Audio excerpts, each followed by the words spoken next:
Two people. Same starting point. The first graduated from a top university. He reads. He analyzes. He understands economics. The second barely finished high school. 20 years later, the second one is wealthy. The first is still living paycheck to paycheck. How is that possible? Because intelligence and wealth are not the same thing. Today, I'm going to show you exactly why the smartest people often stay the poorest. Most people assume that if you're smart enough, educated enough, experienced enough, the money will follow automatically. They've been told this their entire lives, by school, by their parents, by society.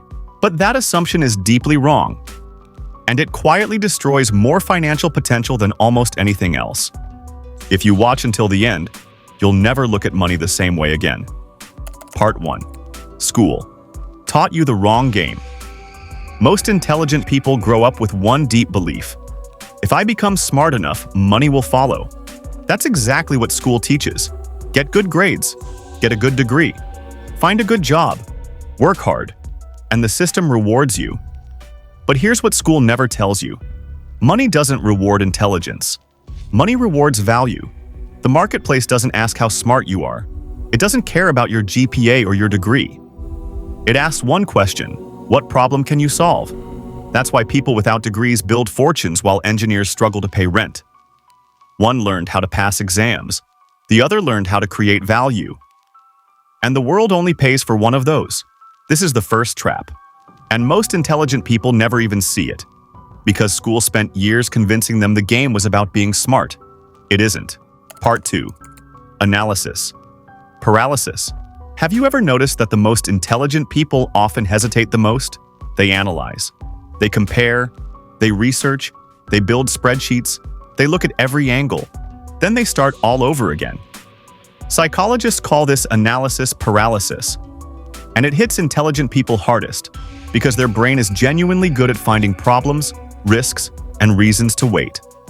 While they're still searching for the perfect decision, someone far less analytical simply acts. The entrepreneur launches the business before it's ready. The investor buys the property before the market is perfect. The creator uploads the video before they feel confident. The intelligent observer? Still in the research phase. Perfection feels safe. Action feels risky.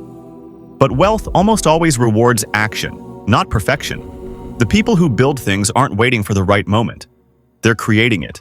Part 3. The certainty trap. The human brain hates uncertainty, but intelligent people hate it even more.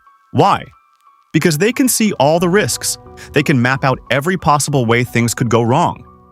Where most people see a door, an intelligent person sees the lock, the hinges, the structural weaknesses in the wall. And that ability, which should be a superpower, becomes a prison. They convince themselves not to start, not to invest, not to try, not because they lack ability, but because they can imagine failure in more detail than anyone else. Here's the cruel irony. The more clearly you can see risk, the more paralyzed you become. And the less you act, the less you build. And the less you build, the more you wonder why your intelligence never translated into the life you imagined. Successful people have understood something essential. Certainty almost never exists before you act. You don't wait for clarity. You move first. Clarity comes after. The first step creates the path, not the other way around. Part 4. Being right versus being rich. Most people think wealth comes from making perfect decisions. Wrong. It comes from the ability to survive imperfect ones, to make a move, learn from what happens, adjust, and keep going. The greatest investors in history were wrong constantly. They made bad bets. They lost money. They misjudged markets. They didn't need to be right every time, just often enough. And they understood that waiting for certainty is itself a decision, usually the most expensive one. Being rich and being right are often two completely different goals. Choose carefully which one you're optimizing for. Part 5. The status trap. Intelligent people often become deeply attached to their image. They've spent years being the smart one, the capable one, the person who always has the answer, and that identity creates a dangerous trap. They avoid looking foolish. They avoid beginner mistakes. They avoid situations where they might fail publicly. So they stop growing, because growth requires embarrassment, Growth requires being the person in the room who doesn't know what they're doing yet. It requires asking basic questions, making rookie mistakes, starting from zero in front of people who are watching. Every successful entrepreneur looked completely inexperienced once. Every great investor made terrible investments at the start. Every creator you admire published content nobody watched. The willingness to look stupid is often the price of future success. Part 6. The knowledge addiction. Learning feels productive. It genuinely feels like progress. Your brain releases the same satisfaction signals whether you're building something or just reading about building something. That's the trap. Think about the last time you had an idea that excited you, a project, a business, an investment, a skill you wanted to learn. You felt the spark. You started researching. You got more and more informed. And then, almost without noticing, the research became the goal. You kept reading, kept watching, kept preparing, until the original excitement faded and was replaced by the comfortable routine of learning about it instead of actually doing it. That's not laziness. That's your brain doing exactly what it was designed to do, protecting you from uncertainty, keeping you safe. But safe isn't the same as successful, and comfortable isn't the same as free. Knowledge creates the illusion of progress. Action creates actual progress. Someone else with half your knowledge and twice your action moved forward and built something real. That gap between knowledge and action is exactly where potential goes to die.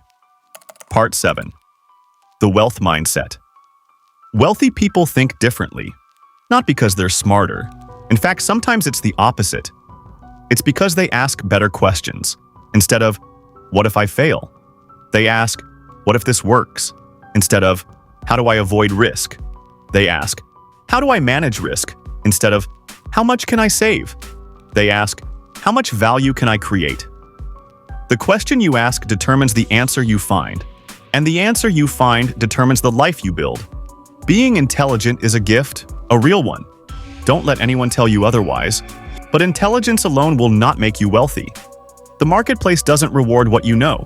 It rewards what you do with what you know. The people who win aren't always the smartest in the room. They're the ones willing to act before they feel ready, willing to fail publicly, willing to survive imperfect decisions and keep moving. Knowledge builds potential. Action builds wealth. If this video taught you something school never did, hit like. It genuinely helps me keep making this content for you. And subscribe. Every week, I publish one truth about money and mindset that the education system never taught you. Next week, why your brain is quietly keeping you broke, and the exact way to start rewiring it. See you then.